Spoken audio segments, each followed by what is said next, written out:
We are glad to welcome back Dr. Fausto Rodriguez from Johns Hopkins Hospital for the third of his 11-part Neuropath lecture series. Today, he's going to discuss about meningiomas and over to Dr. Rodriguez now. Thank you again, Dr. Rodriguez. Oh, thank you for Rafat and Emilio for organizing these sessions. It's a pleasure to be again here with a topic that is very important in surgical neuropathology. And as I mentioned before, these are non all-encompassing. I just put in 10 selected cases and discuss important issues.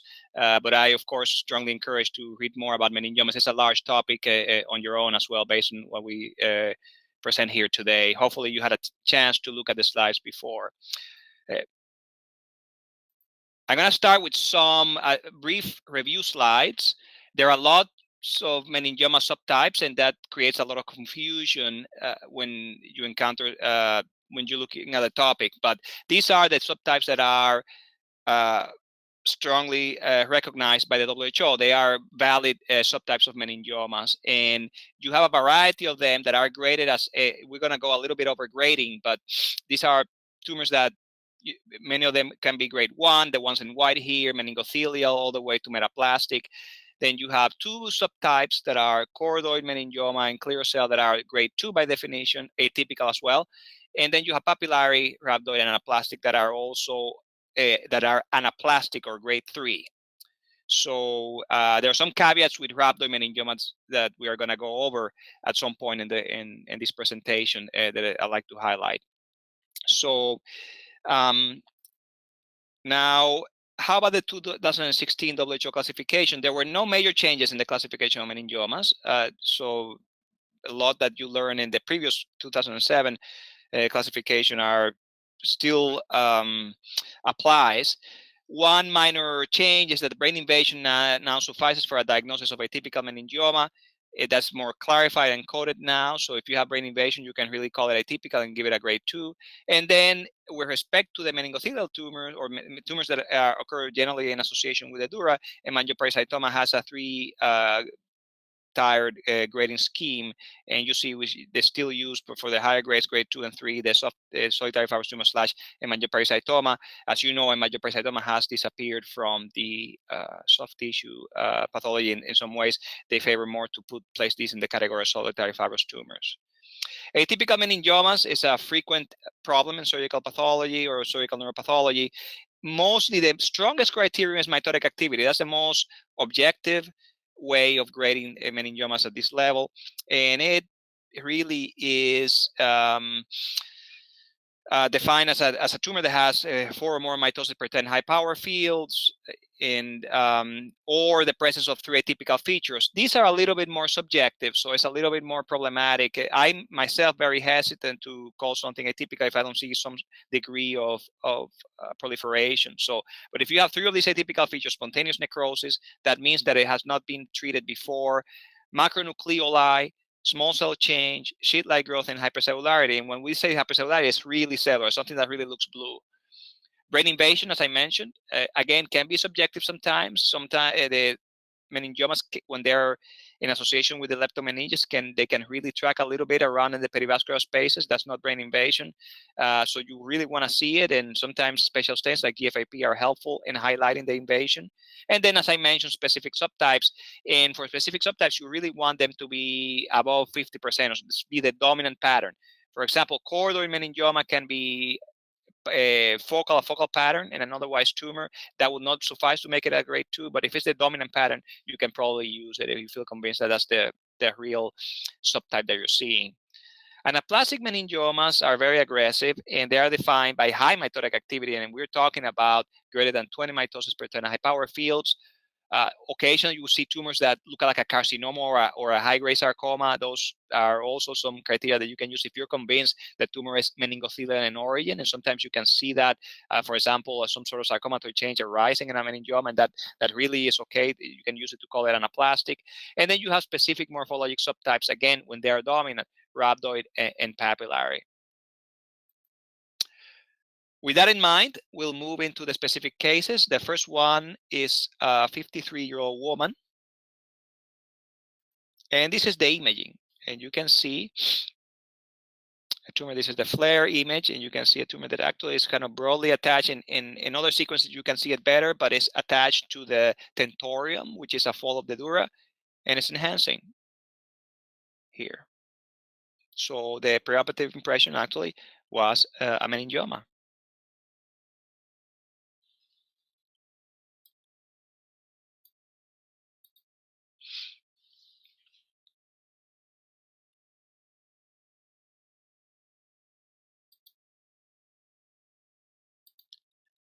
If we go on the virtual image for image 1, you can see this is not a difficult case, right?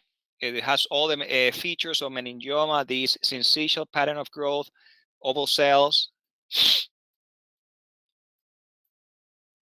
From the imaging, you are already comfortable feeling your differential diagnosis is narrowed, right? Because you know that most tumors and intracranially that are associated with dura are meningiomas or one of the variants. So that's one way to start. And you see essentially very little in the way of mitotic activity, a few rare macrophages, some suggestion of whorls.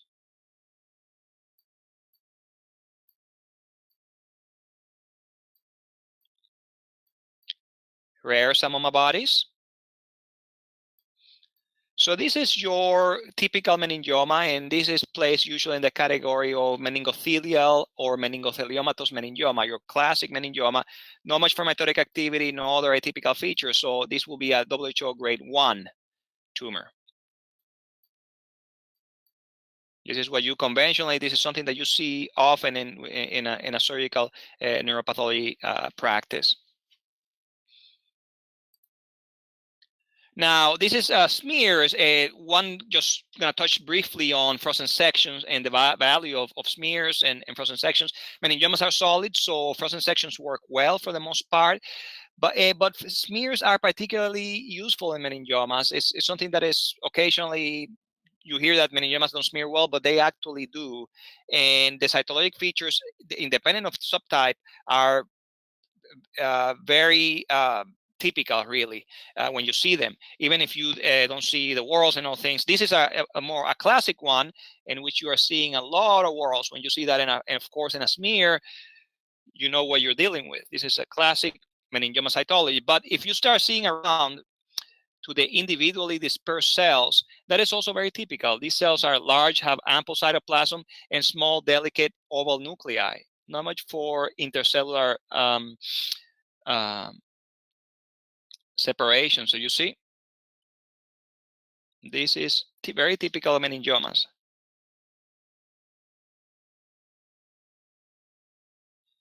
Inclusions, you can see them as well.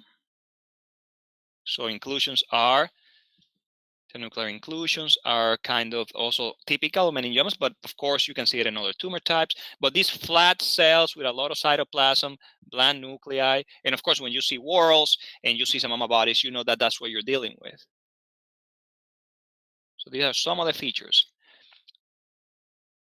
that you see with meningioma. So smears, I encourage you to use them. They help you a lot because they really preserve the cytologic features, and it's very helpful in the intraoperative assessment, particularly when some of the whorls and other things are not that conspicuous.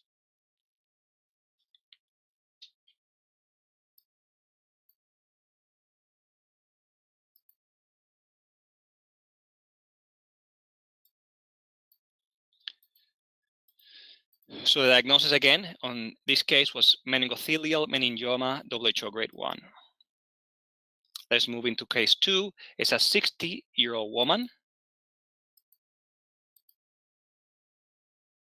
And this is what you have.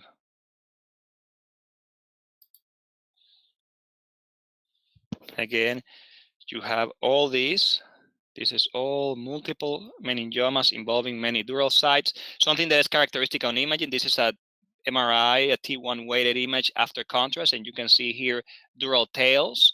That is highly characteristic. It's not specific to meningioma. It's something that you see with dural-based masses, but actually it tells you that probably the lesion is associated to dura. So that's very helpful. And meningioma being the most common tumor that you'll see in association with dura, that helps you with the diagnosis. So you have many here, meningiomas with dural tails. Of course, this patient has something else as well. This is actually tumors involving the vestibular nerves. So here you have not only a diagnosis of the specific pathology, but also you have association with a syndrome. And the syndrome is NF2. It's one of the syndromes in which you can see multiple meningiomas. One of these were biopsied, and you see this one here.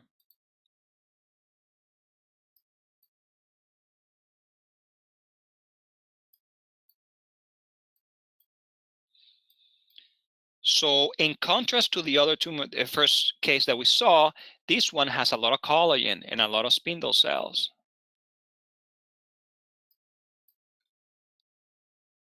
And in fact, here the differential diagnosis is actually with a mesenchymal neoplasm or a nerve sheath tumor.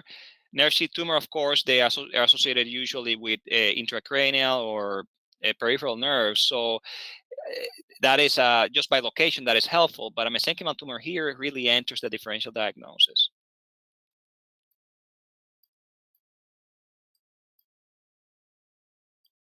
Something that helps is on occasion you may have a samama body here and there. I'm not seeing any here in this field, but that helps when you see it. Very bland, not much for mitotic activity.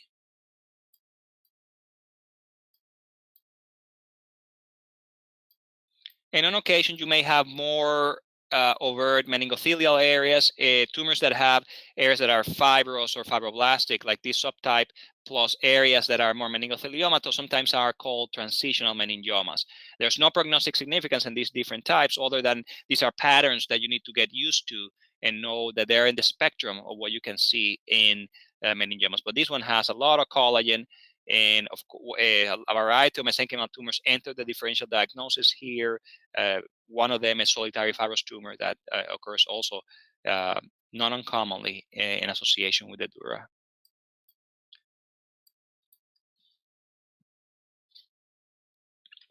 So fibroblastic meningioma.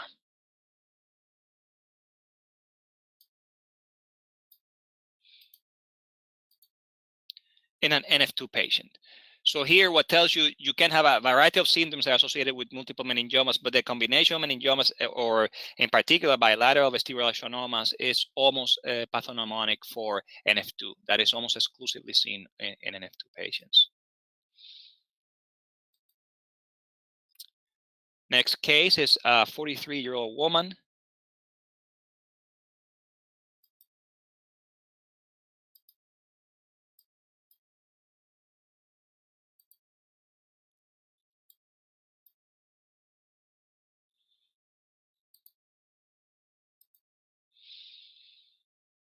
And here at low power, sometimes that's very helpful. And you can see actually here an attachment to the dura. You can see where it is arising from. Sometimes you can get these very illustrative intact pieces.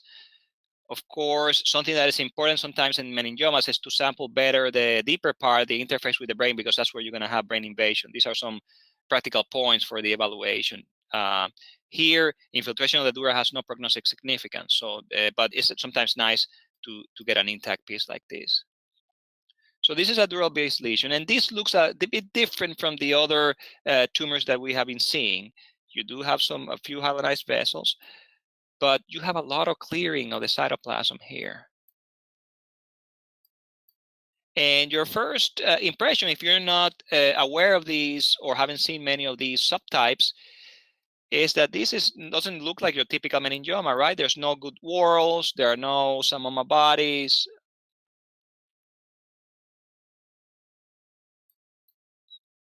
There's not much of a pattern to them. The cells look clear. Many of these get mistaken for metastasis. For example, I've seen this in consultation with a question, is this renal cell carcinoma or some extracranial tumor? And you have, here you start to see a bit of microvacuoles in the cytoplasm, a lot of clearing and cysts. So these get mistaken for something else. And the posterior fossa, the differential diagnosis is with hemangioblastoma. That can be a tricky one sometimes.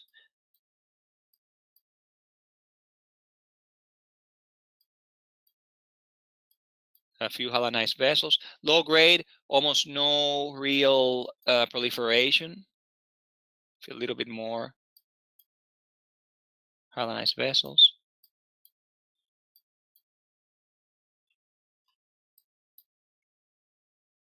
A bit here starts to look a little bit more meningothelial, and you start to seeing also some kind of degenerative type of atypia, a little bit of pleomorphism, which is okay. Pleomorphism in meningiomas has no prognostic significance. It's usually a degenerative phenomenon and tends to occur, often you see it in this subtype, which is the microcystic meningioma.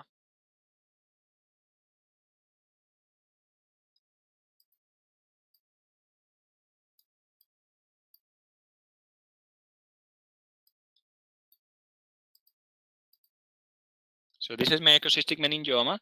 They are graded as any other meningioma subtype, but most of them that you're going to encounter are WHO grade 1. So sometimes they can be large. Again, the histology can be a little bit misleading. Another thing that these tumors can have macrocysts. In addition to microcysts, they can also cause peritumoral edema, which sometimes concerns the clinicians preoperatively, even though they may be grade 1. So a meningioma subtype to have in mind. Degenerative atypia is also common, so that's something else to have in mind that may cause you concern. But again, the degenerative type of atypia and it's not even used in the grading of meningioma. So atypia by itself is really not concerning. All right, so moving into the next case 4, 61-year-old woman with a tumor in the left frontal convexity.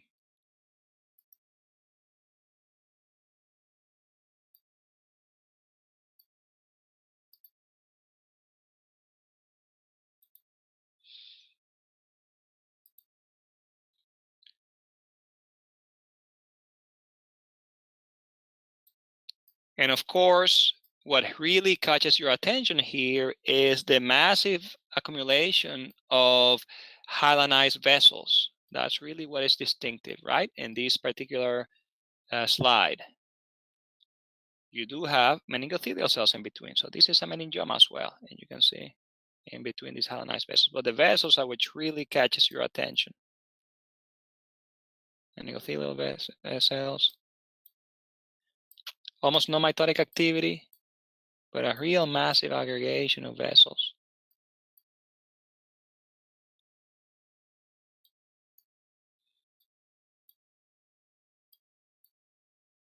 No other, you can see here.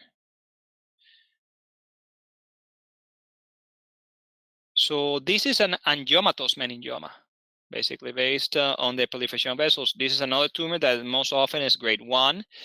Is angiomatous and microcystic meningiomas are distinct subtypes, but I tell you in my experience, I do see these patterns go together a lot. You can have areas that look angiomatous and others that look a bit more microcystic. So I show you two relatively pure examples, but in practice, we tend to see these patterns go together. And you can see even here, some of the cells are reminiscent a little bit of microcystic meningioma. A lot of microcysts here and almost some globules, having globules. That's also, you see, this is typical of the microcystic pattern. So to me, they go together. Grade 1, two tumors that can be associated with a peritumoral edema or in the brain, in the adjacent brain. Here, a little bit more of this microcystic change. Again, no prognostic significance to them, other to recognize them as being variants of these tumors. This is important to distinguish, for example, of other vascular tumors like hemangiopericytoma solitary fibrous tumor group, and you can see that the cells really are meningothelial. And immunohistochemistry, of course, can help you make that distinction in specific cases. A bit more of this degenerative type of pleomorphism, but not much for proliferation.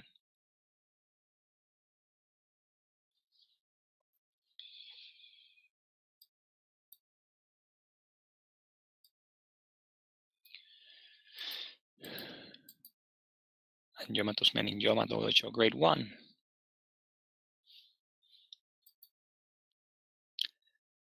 The next case is case 5, 61-year-old man. You see, on purpose, I'm not providing too much clinical information. Many of the meningiomas, as long as you know they're in the dura extraaxial, most of the time they're going to come with a preoperative diagnosis. So.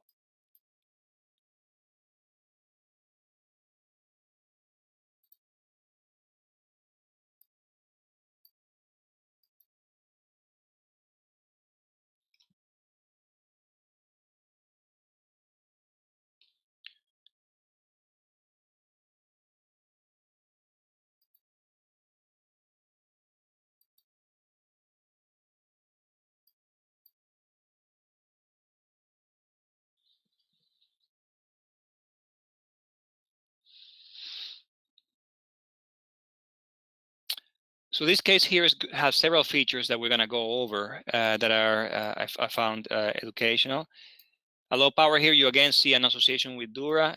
Infiltration of dura is not a prognostic factor, so it's actually very typical of meningiomas, and it helps you to distinguish meningiomas from reactive meningothelial proliferations, which we see on occasion that usually don't infiltrate dura, but they don't have really a prognostic significance. So you have a tumor that's a bit heterogeneous here. We see at high power in areas that are well differentiated here that you have a lot of meningothelial type of cytomorphology, right? And vague whorls, maybe some calcifications, syncytial pattern of growth, whorling.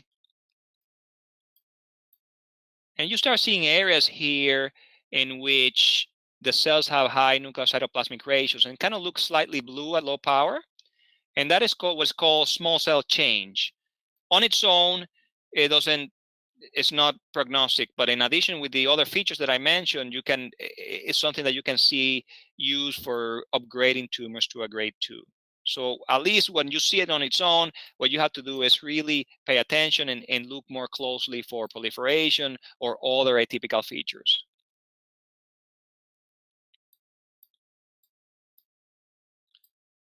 So that is one thing.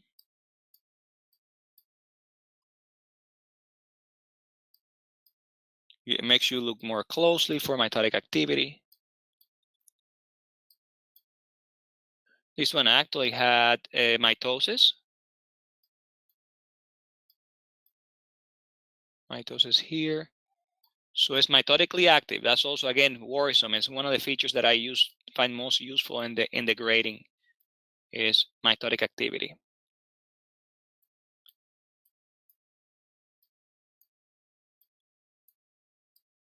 So you move around, it's important to look at all pieces. And now we're going in the interface with brain, okay? And here you start arguing, you can have an irregular interface with brain, and that is not necessarily prognostically significant. That happens sometimes, but you're starting to see some detached nodules here in the interface. So the interface is starting to get ragged. Something that happens with meningiomas that have a ragged interface, or they are starting to demonstrate brain invasion, is you have a brisk reactive gliosis, and that's why GFAP immunostain is very helpful in that evaluation. And I'll show you. I do think I have the GFAP on this case.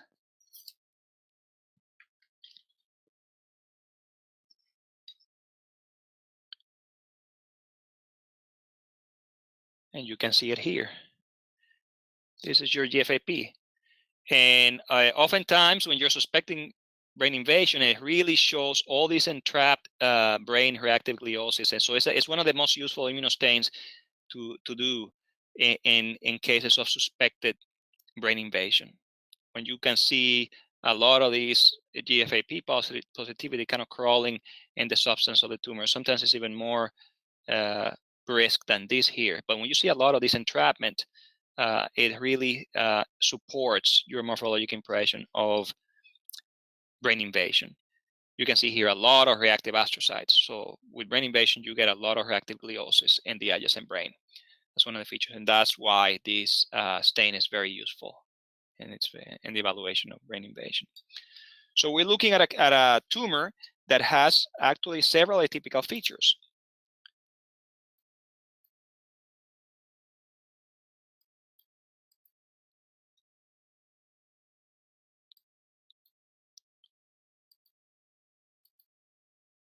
And this was the imaging actually. I forgot to. This was actually a large mass, and you can see here is dural attach is enhancing. This is a T1 plus after contrast weighted image, and you can see you have dural tails, but it actually was growing up into the calvarium.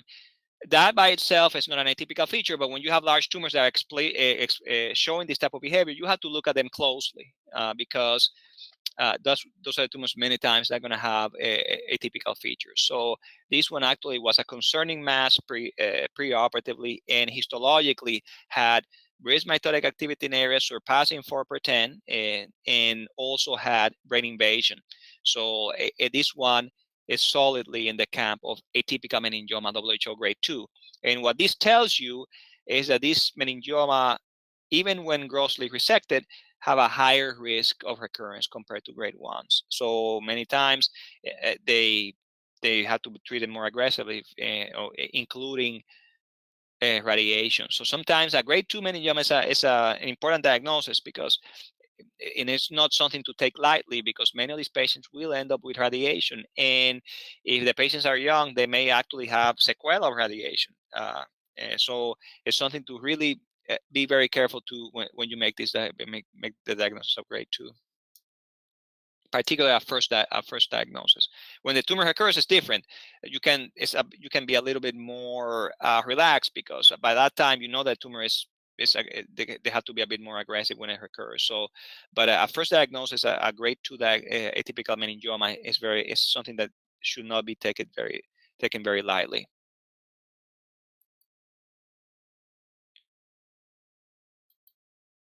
And let me see.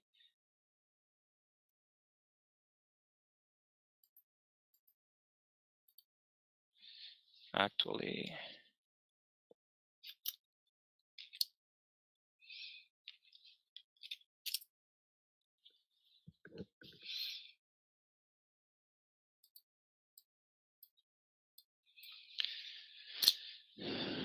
also wanted to show you a few words on Ki67. This is the same case, and you can see that the Ki67 is also very helpful.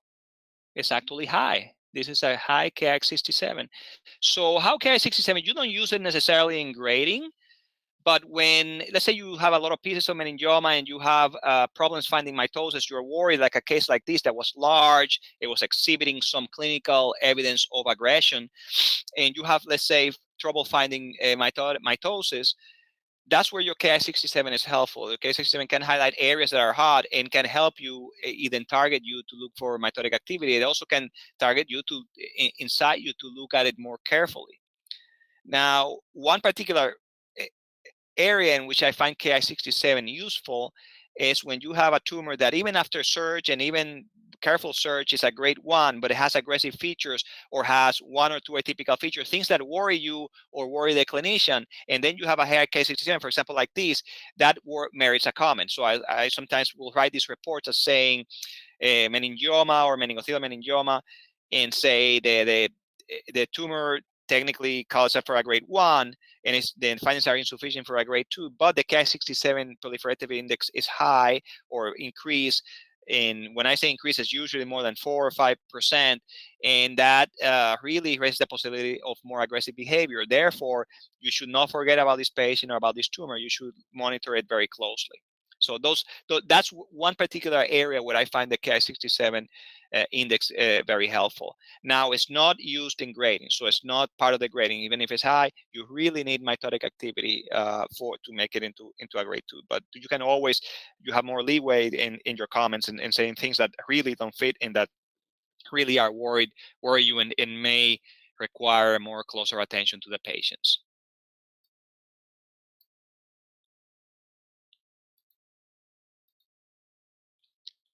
Moving into the next case, number 6.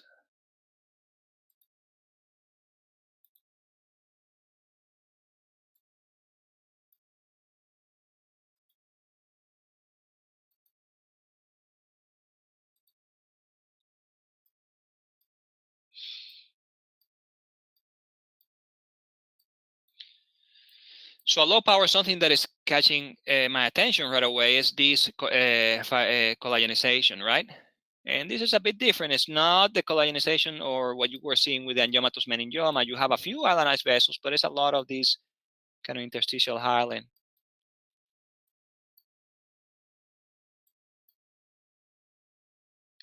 Then interspersed with that, you have these smaller cells. They're not overtly meningothelial, except for some areas. Here it starts to resemble a little bit meningothelial areas. Here, kind of bland looking. Bland looking here. Not really microcystic, and this is a variant that sometimes get mistaken in microcystic, and these get sometimes mistaken one for the other. This is really, the cells are bland, clear. You have a lot of these, again, hyalinization here. Oftentimes these cells resemble macrophages. And then you have areas a little bit slightly more meningothelial, but the meningothelial morphology is a bit subtle in this variant. Not much for proliferation, at least that catches your eye right away.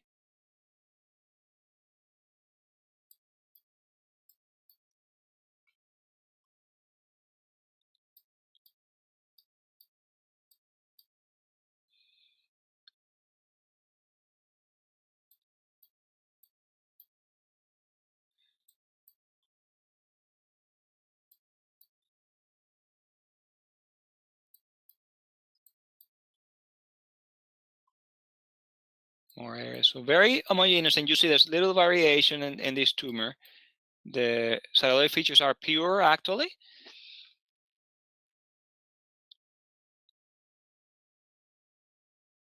So this is actually a clear cell meningioma, a relatively rare variant. It's WHO grade 2 by definition. So this is a tumor that has a higher potential for local recurrence, and that's why it's given a grade 2 by definition. It's usually, in some ways, when you recognize the pattern, it's easy to grade because it occurs almost always in pure form. So it's not a focal pattern usually, really, and you shouldn't, when you have just a little tiny area, call it clear cell. This is usually, they are really the dominant pattern when you have them.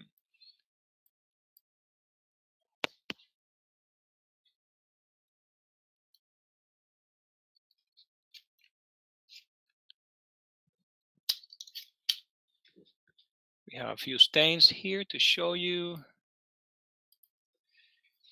Of course, EMA is an immunostain that helps you, and you don't have to do it in every meningioma. Sometimes it can be negative. EMA is very varies by labs and the dilutions and how strong they are. So sometimes you can even have, and that's another question that I get sometimes in consults is, well, I have this tumor, looks like a meningioma, but it's EMA negative, and it can be very weak and very focal. This here is useful in these rare subtypes when you have a broader differential diagnosis. You can see here the EMA is positive, it's really membranous. So this is really a positive EMA, but sometimes it can be less than that. But very useful in rare subtypes when you have a broader differential diagnosis. EMA.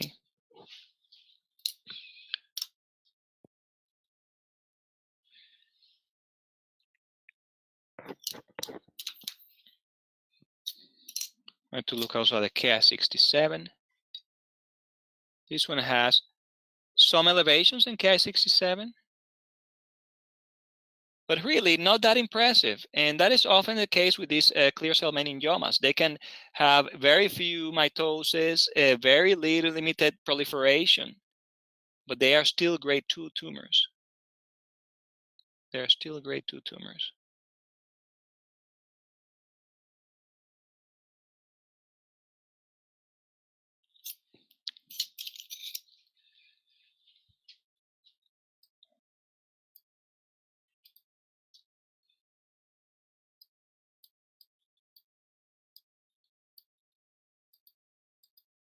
The imaging also is helpful sometimes because these tumors tend to involve unconventional sites like the CP angle. That's one area. in which actually this tumor, preoperatively, they were concerned about a schwannoma. That was because schwannoma is really the most common tumor that you see in this location. And you see this one doesn't have, and this is also something that occasionally we see with clear cell meningiomas. They look a little bit rounder.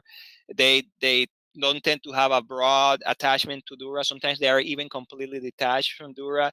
They can occur also in the distal spine. So they tend to occur in a few unconventional sites. And so occasionally they can cause surprises. Again, clear cell meningioma, WHO grade 2. It's not the cytoplasm. This is a message that I want to give you. This is a rare subtype that has prognostic implications. It's not just having clear cytoplasm. You can have clear cytoplasm in microcystic and in focal in other subtypes. It's really this bland infiltrate with this very typical collagen that gives you that. They almost resemble more macrophages, very little in the way of meningothelial morphology. That's what makes it a clear cell meningioma. It's a subtype that's important to be aware of, and it tends to be overcalled actually, and it's not a focal pattern. It's usually a complete pattern of clear cell meningioma.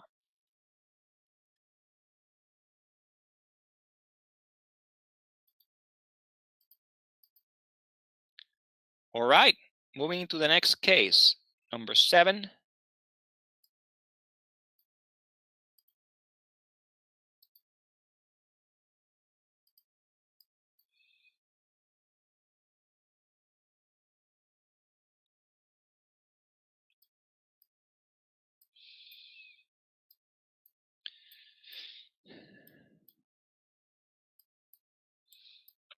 And I tell you, this is probably a meningioma, right? We are, of course, as the topic of the lecture.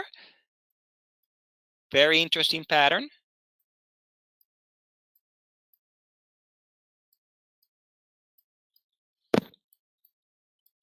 You move around.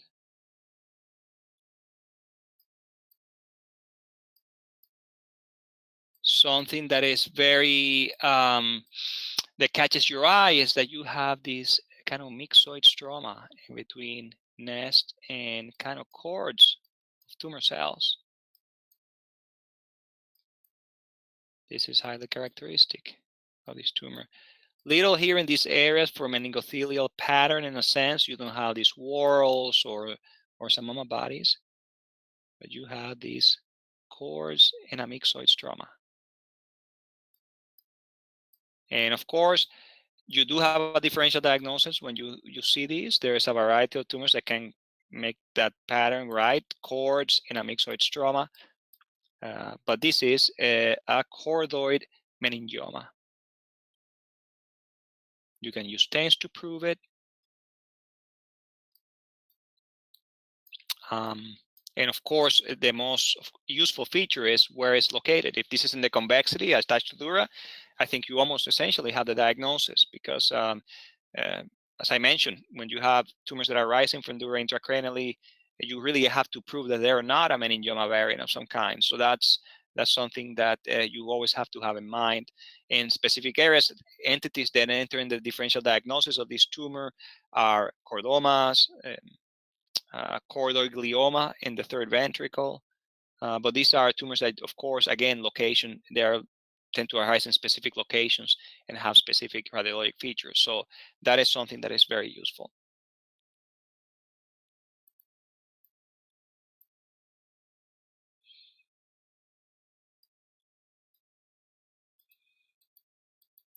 So this is a chordoid meningioma, another tumor type or variant that is WHO grade 2. Now, what is important to have in mind regarding chordoid meningiomas is that this can be a focal pattern. And when it's a focal pattern, probably it's important to highlight it since it has a potential for more aggressive behavior. But you don't automatically call a tumor chordoid meningioma grade 2 just because you have 10% or 15% chordoid meningioma. This case that I show you is almost predominantly chordoid meningioma, and that's why we diagnosed it as such. But this frequently is associated with other patterns, particular meningothelial meningioma. And where's the cutoff? Usually you want to see this to be dominant. Like many of the prognostically significant patterns, you want to really have it convinced that it really represents most of the tumor. occasionally we have seen some chordoid meningiomas in which you have a focal area of chordoid meningioma, and that grows with over time in the recurrences. And when eventually you are able to really call it overtly chordoid meningioma, that's something that happens. But this is one in which the pattern is really can be partial, and it's something just to have in mind. You make this distinction, or you call it when it's the most dominant pattern, and that's generally over 50%. It's good to have other atypical features. I mean, I really like to see other things other than the pattern, really. But technically speaking, if you're convinced that this is really a choroid tumor and it's the predominant pattern, it probably qualifies as a grade 2.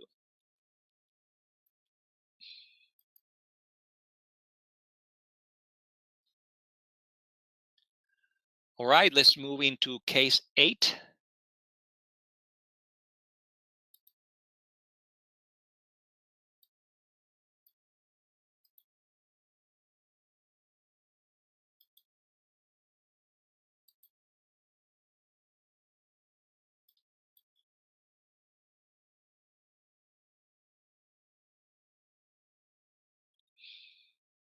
And we're seeing a tumor that a low power actually reminds you of a meningioma, right? It has meningothelial cells, bland nuclei, kind of round to oval.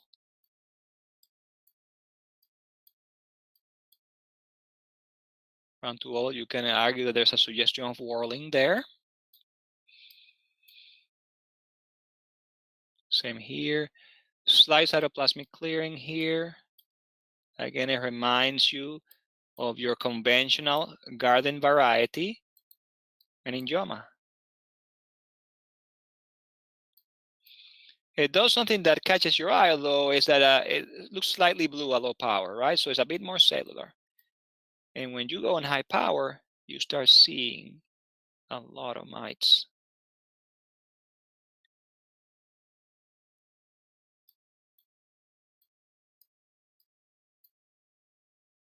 They are not subtle. You also have some apoptotic bodies, but they are not subtle. You start seeing this remarkable mitotic activity.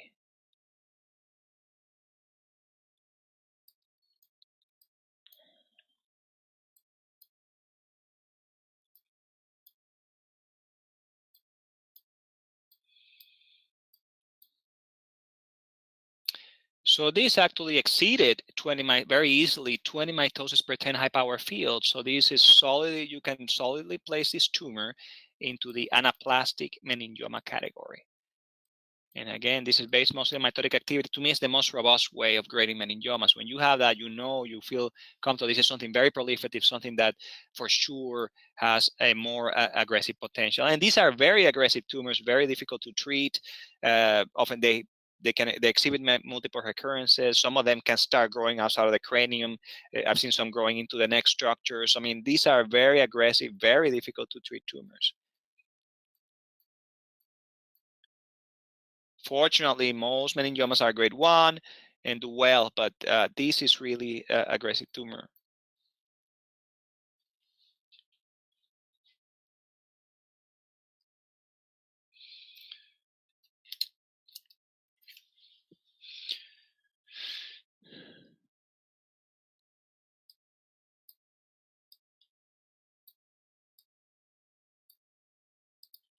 Show you some slides here. This here is your Ki-67, and you see this is a remarkable proliferative activity. I mean, this is not a benign tumor, right?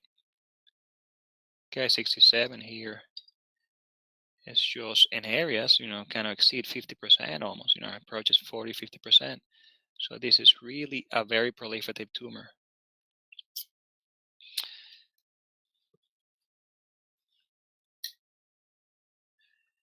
This here is progesterone receptors, and progesterone receptors occasionally we use it as a marker of meningioma. Most grade 1 meningiomas are progesterone receptor positive, and they are easily something, but you can see it in other tumor types. So it's not the most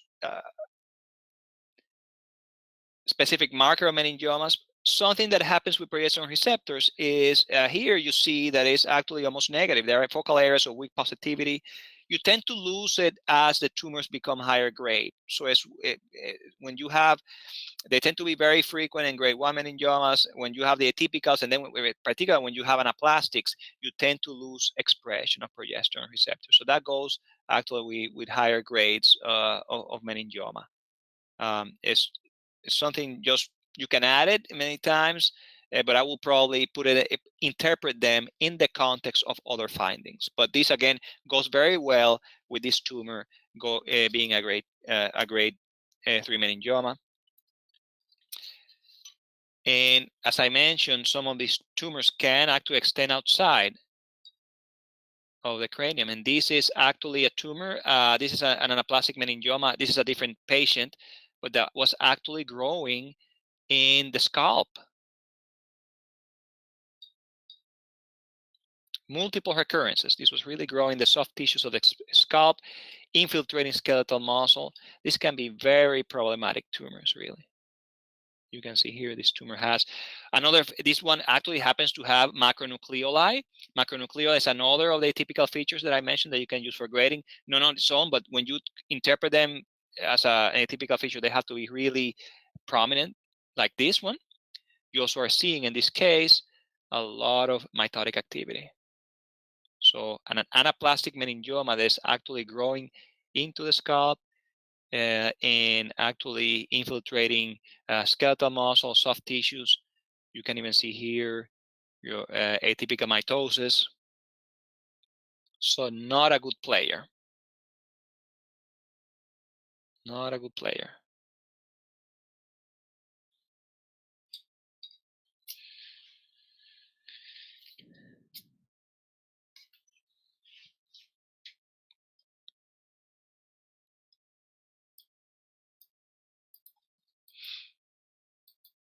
So this was an anaplastic meningioma, again, by definition, WHO grade 3. Case number 9, 53-year-old man.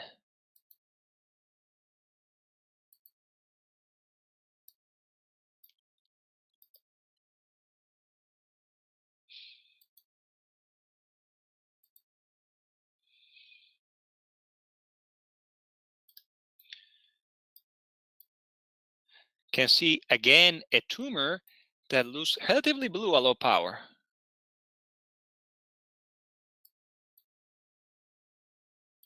But has a very unique pattern. And the pattern here is that of you have these almost pseudo rosettes. So when you see this this tumor or this variant, the first thought that you have usually is, are you dealing with an ependymoma? It has these empty spaces representing pseudo rosettes.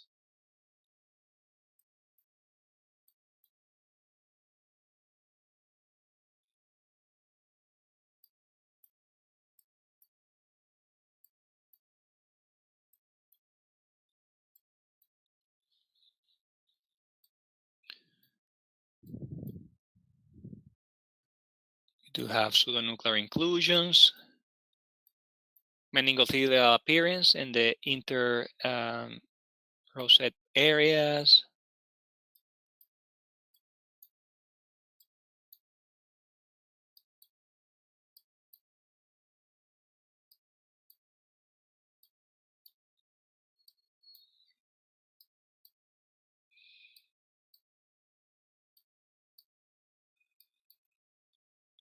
And if you move around, you start seeing that they're starting to detach almost in papilla or pseudopapilla. Right here is a bit more conspicuous. So this is a papillary meningioma. By definition, it's a rare variant. You almost never see it. But by definition, it's a WHO grade 3. And of course, it's not just having a few papilla that makes it. And that's something that I want to emphasize. Sometimes, again, it's something that question that I get asked, these tumors have a little bit of papilla, and, could we call it papillary meningioma? And it's not. It's something like this. It really reminds you a little bit cellular, reminds you more often than not ependymoma, and many times that's what you go for in a sense of trying to exclude it. A caveat here is that this the grading of this, of course, is based on relatively small group of tumors. These are rare, very rare tumors. So, I'm always, again, presently very hesitant to call something anaplastic when I don't see proliferation. There are rare mites in these tumors, so it's a bit more proliferative. But something to have in mind, be very cautious, basically, is the message. To just call something, if something has almost no proliferation, it's very difficult to place it in a grade 3 category. So you want to see other features to go with it as well. And for practical, you always can be a bit more descriptive in your reports and highlight the areas that concern you. But I will be very cautious on calling something a grade 3. A grade 3 meningioma is something that is really aggressive and that it requires very aggressive treatment. So, like many other things, I will not take that diagnosis lightly based on a few architectural features. So this is a classic here, papillary meningioma, but it's a very rare pattern. And again, I will use caution when you don't have the other features of anaplasia to go with it.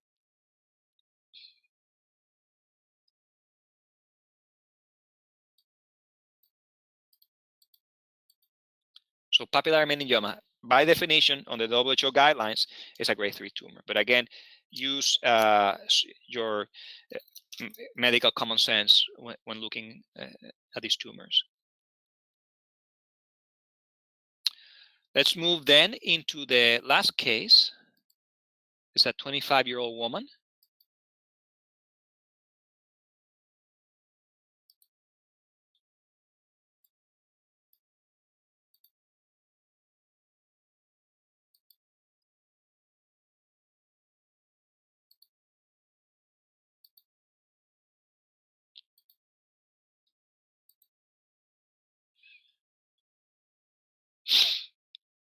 Okay, I think it's not showing very well, but I have the slide here, the original slide.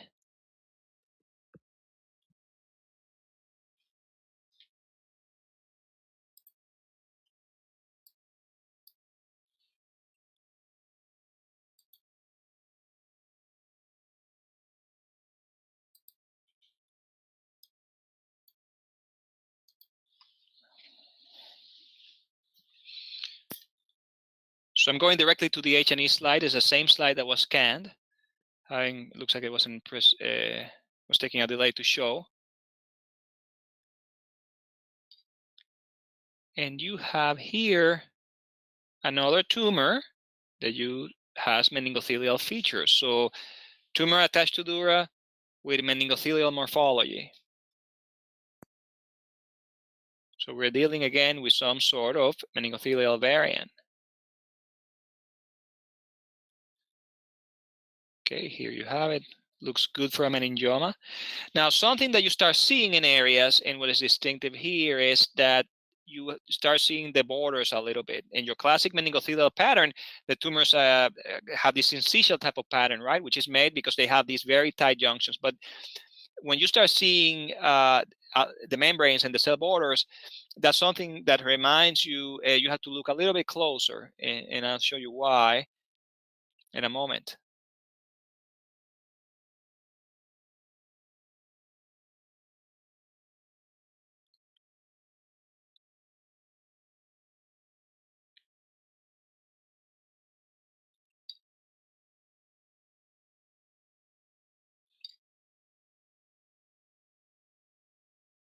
We'll look around a little bit. A lot of meningothelial pattern.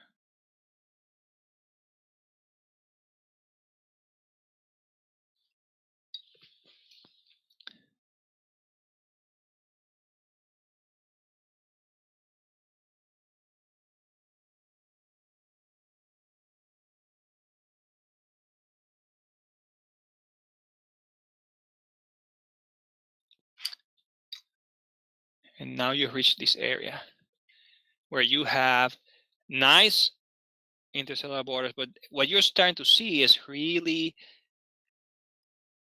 hyalinization almost, or eosinophilia in the cytoplasm, and a bit more eccentric nuclei.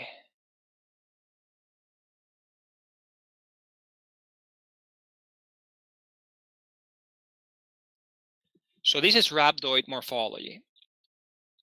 And Rhabdoid meningiomas, again, when it's a dominant pattern, is defined as a grade 3 meningioma in the WHO. Now, what we're seeing with rhabdoid meningiomas now, and there's some literature now emerging on that, is that you can have this as a focal pattern. And when you have a tumor that has, focal areas of rhabdoid morphology, but have no proliferation or no other features, probably it's not appropriate to call this a grade 3. And that's, I think, in some ways, it's also in some ways there's a subtle section in the WHO regarding that. This one has mitotic activity. This was actually a tumor that occurred several times, so was behaving aggressively.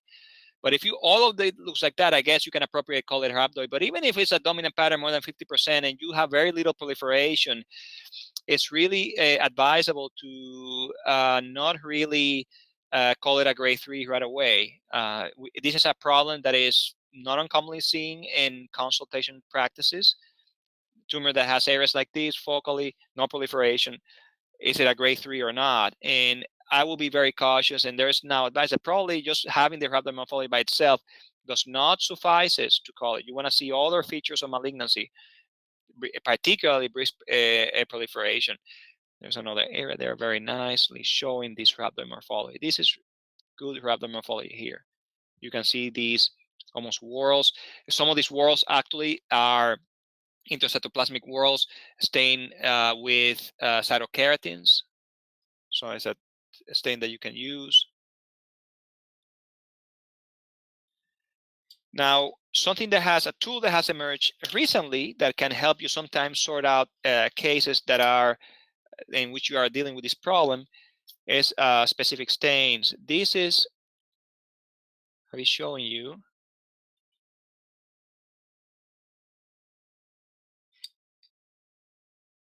This is BAP1, BAP1. In recent studies, particularly from MGH, from Brigham by Sandro Santagata and collaborators have shown that actually rhabdoid meningiomas frequently have mutations in BAP1, and which leads to inactivation and protein loss.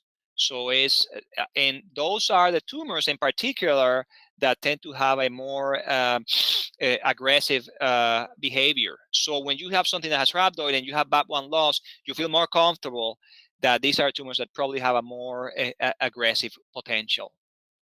And I believe this one actually had a mutation in BAP1 as well. So, and you see as a tumor suppressor gene, you interpret it as you interpret INI1 and other related tumor suppressor genes. You want to see staining in non-neoplastic elements to make sure that their reactivity work. But this one has BAP1 loss, and it was a tumor actually that clinically was behaving very aggressively. And at one point, we did call it grade 3, but I think in this particular resection,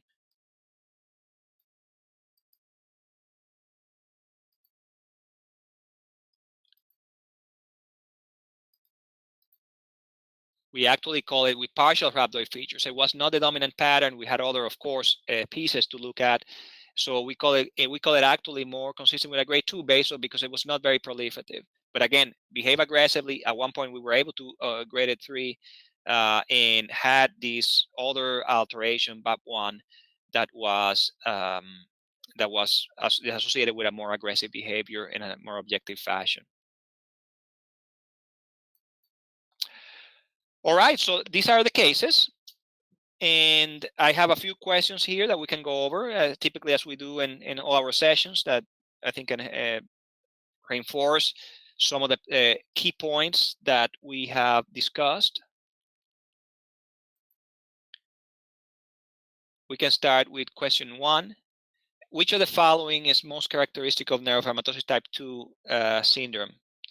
We have A, bilateral vestibular schwannomas, B, multiple cutaneous neurofibromas, C, multiple meningiomas, D, NF2 gene mutation in tumor tissue, and E, plexiform schwannoma.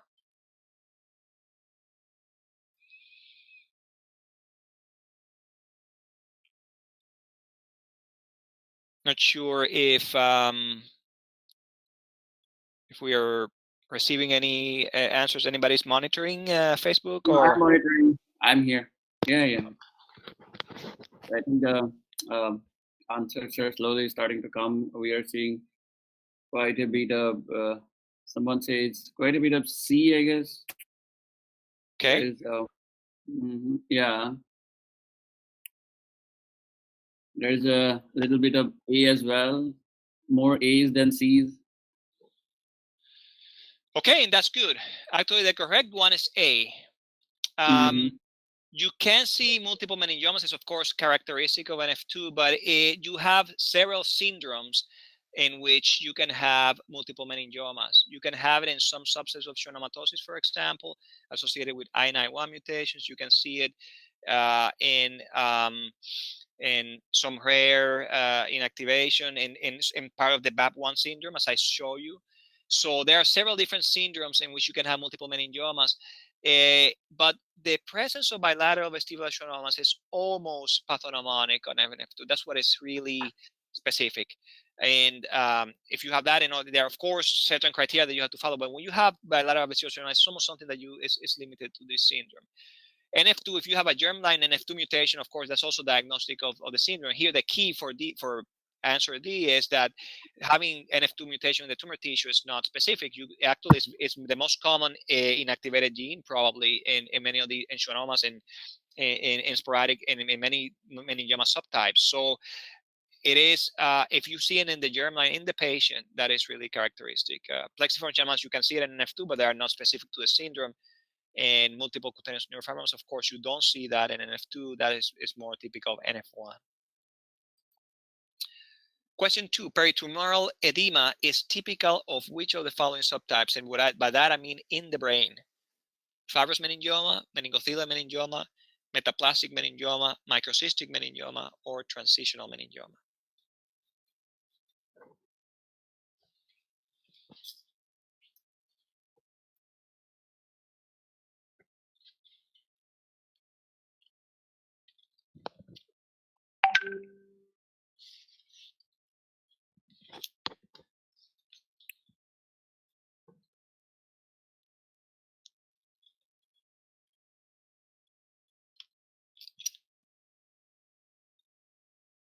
We are getting some D's. D as in deer. Yeah, there are more D's coming up. That is microcystic.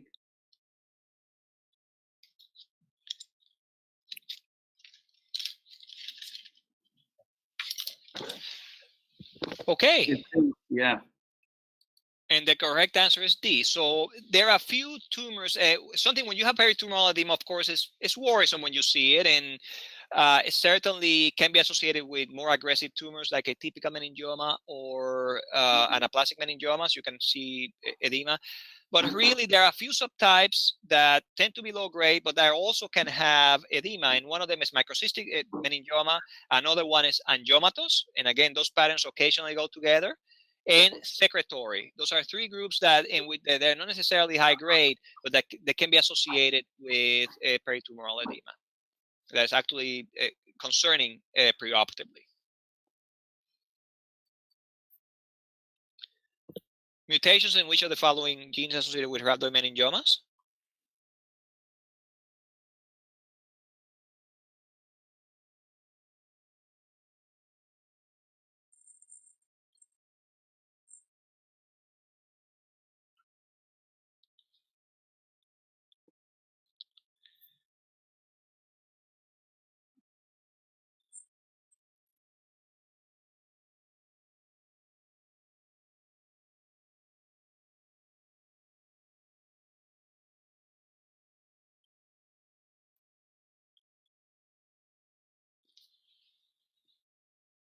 So many are saying A, that is BAP1.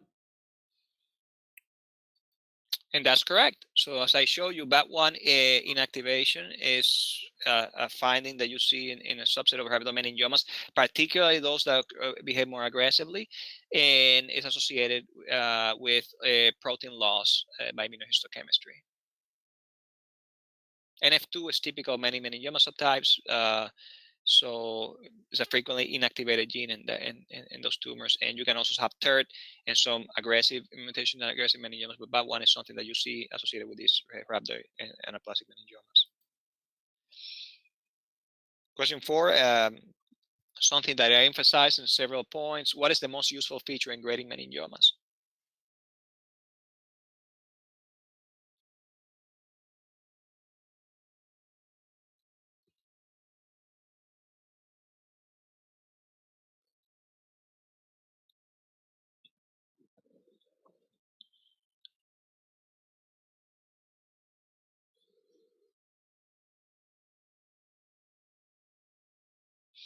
I think we are getting some C here,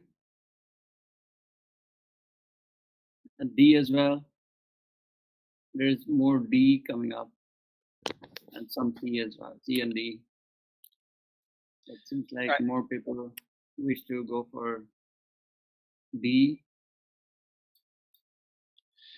And actually, D is the what I wanted to emphasize the most here with respect to grading. There's all these other features. Cytologic TPS not. Cytologic TPS not used in grading, and in fact, when you see the generative type of atypia, that's reassuring. You tend to see it with subtypes like microcystic meningiomas that tend to be more usually grade 1. It's a more degenerative phenomenon, tumors that are growing slowly. So small cell change, of course, is one atypical feature, but you need to use in addition with others, in conjunction with others, to be able to upgrade it.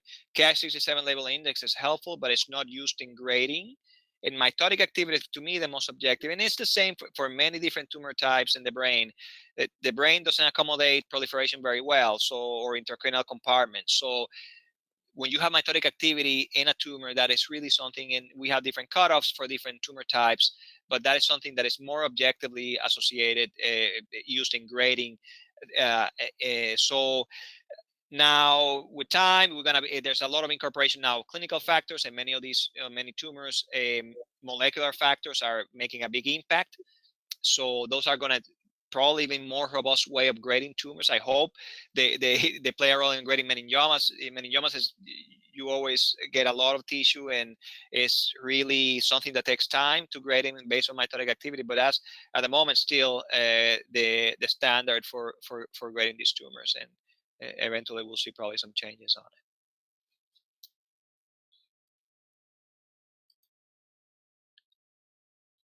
it. And that's all I have for the moment. Thank you. There are a few questions. So maybe if you have time, Dr. Rodriguez, you can answer a few. My pleasure, of course. There is one question coming up from Ramin, who is watching from Afghanistan. So the question is, what's the difference from ependymomas? So how to differentiate meningiomas from ependymomas? Yes, as I showed you, the meningioma subtype that is more closely related morphologically to ependymomas, that looks like it, is the papillary meningioma. So something that helps you a lot is just by starting is the location. If you have it in the dura, if you have it in a nice site, that helps you. It's most likely it's going to be a meningioma rather than an ependymoma, but ependymomas occur in many different sites. It's not an absolute, but it's something that just starting to know where it is helpful. Then you go into the morphology. You can have pseudorhosis in many different tumors, but the phenotype is very different. So you have EMA positivity in meningiomas, tends to be actually surface labeling, linear. And in ependymomas, what you have is this dot-like positivity. So the pattern of staining is different. And the ependymomas express GFAP, while meningiomas do not. So those are two, at least the phenotype is helpful. Location is helpful. I know sometimes you may not have access to all the immunohistochemical tools to sort this out, but the only, I think, subtype that focusing on the morphology that is closer, that has some overlap, is the papillary meningioma. Fortunately, it's a very rare subtype. Most of the other ones, if you want to go into something that helps, and then I showed you some, at least one instance, is also the intraoperative smears. If you're able to do a frozen section, the smears are very different in both. And I can tell you that the smears of meningiomas, the cytology is different. you see these flat cells, you see these whorls. With ependymoma, you see this aggregation around vessels, and they are glial tumors in a sense. You can see glial processes and other things. So the morphology is different, the phenotype is different, and the location, for the most part, is also different. There is another question that is coming up. Like, I think, what's your best approach in frozen section? So when you approach to diagnose a case as possible meningioma, so how do you approach a case like on frozen section? Yeah, the first thing is, of course, again, knowing where you are. So it's good to know what is the radiologic impression. Where's the tumor at? That's the main question that you have to start with. Is they told you it's attached to dura, it has a dural tail, meningioma is favored. Most likely, it's going to be a meningioma or one of the 15, 20 variants that are of meningiomas. So that by itself gives you a lot of information, narrows your differential diagnosis. Then you can do, if you have enough tissue, it's good to do a frozen section. And it's easy to do frozen section in meningiomas because they're solid. You can get a very intact section. It's more difficult in gliomas, but in meningiomas, it's easy. And do a smear. Do those two things together. The smears, as I mentioned, particularly, are very helpful. And they're helpful in many of these meningioma rare variants that you don't have whorls and you have the typical things, because the smears are, they tend to be the cytologic features in smears tend to be very consistent in meningiomas, independent of the very specific variant. So that is something to have in mind. You have these flat cells, a lot of cytoplasm, this oval nuclei in the middle. So that is highly characteristic. The smears are very helpful in the evaluation when you have difficult cases. And your classic subtypes, you have whorls and samoma bodies. You can see those in a classic frozen section. And when you have that, that is very helpful. It's something that you're not going to see probably in solitary fibrous tumor or other tumors that you're going to encounter in the dura. Right. So there's another question from Archana who wants to know how to differentiate between fibrous, transitional, and meningotennial meningioma. Yeah, that is more an academic exercise. They all, start at grade 1 and they go to grade 2 and 3, depending on the other features. So I usually don't worry so much about separating those subtypes. It's a bit subjective. If you see a tumor that looks like a conventional meningioma, I usually put in the meningothelial meningioma. Fibrous, I think about something that is composed predominantly of spindle cells, and that you have a differential diagnosis with mesenchymal tumors or with schwannoma, particularly when they occur in the CP angle. And transition is something that to me has features of both. I wouldn't spend, that is something that I don't spend very much time worrying, because they are, again, the features, they are not relevant for prognosis. So something that reminds you of a mesenchymal tumor, call it fibroblastic. Something that looks like a conventional meningioma, call it meningothelial. And if you have features of both, you can put it in the transitional category. Right. So Sushil wants to know if a meningioma has rhabdoid features but less mitosis, so how should it be reported? Yes, and in particular, if the rhabdoid features if it's focal, it's a little bit easier. I tend to call those, I will call it a meningioma, and I will grade it like I will grade any other tumor. I will call it, let's say you have a tumor that has focal areas of rhabdoid change, but it has very low proliferation, less than 4 mitosis per 10 high power fields. I will call it meningioma and say that this is the histology is probably more in a common meningioma, let's say with focal rhabdoid features. And in a comment say the tumor qualifies for a grade 1. Rhabdoid morphology is associated with a more aggressive behavior for them in general, but this tumor, but now we know that when this is partial, it may not be always the case. One last question. I will add Ki-67 for sure, yes, because it will be another metric that you can use, another feature that you can say, well, it's not only we're not finding mites, the proliferation is low by Ki-67. This tumor is not very proliferative, even though it has the morphology. The tumor has to be followed, and probably it is a prognostic factor that gives you a little bit worse prognosis than a conventional grade 1 meningioma, but not sufficient to call it grade 2 or grade 3 just based on the morphology.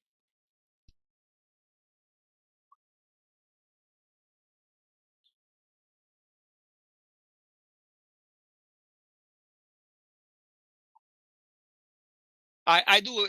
We estimate, we have a table here that allows you to give you a semi-quantitation of Ki-67. So we're not using imaging analysis for meningiomas, at least. It's more an estimate usually.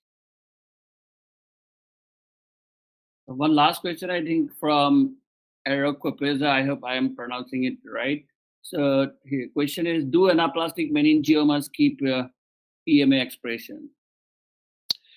They do. So they tend to have it. There are some that tend. I've seen some that almost grow almost like almost like a sarcomatous appearance. In that case, you may lose some of the EMA.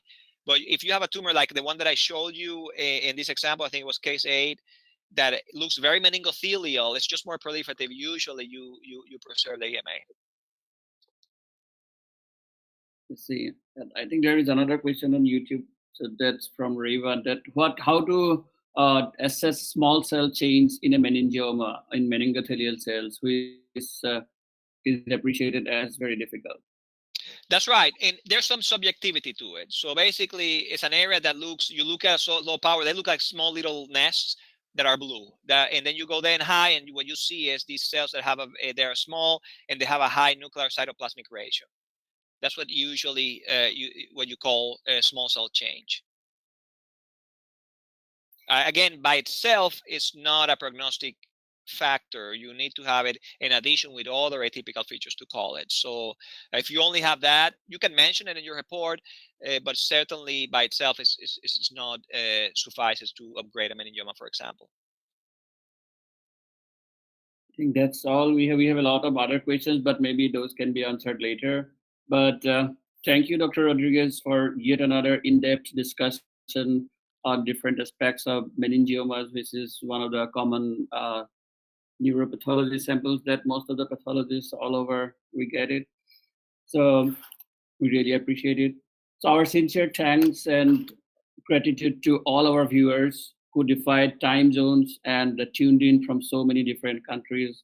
So we really appreciate your support, and it was great to see that we had viewers from Vietnam, Egypt, Namibia, Dominican Republic, Costa Rica, Peru, and so many other countries, to name a few. We really appreciate your support and encouragement in our humble effort to bring pathology education, which is available to all of you. So please continue your support and follow our Facebook page, subscribe to our YouTube channel, and also visit our website, that is www.pathologycast.com, where you can subscribe to our newsletter and stay updated about all the upcoming lectures. And all the archive lectures are available in the website too. And please don't forget to tune in to Dr. Rodriguez's next podcast, which is coming up on May 28th. And that will be on non-meningothelial dural muscles. Thank you again, everyone. Thanks a lot. Thank you, and see you next month.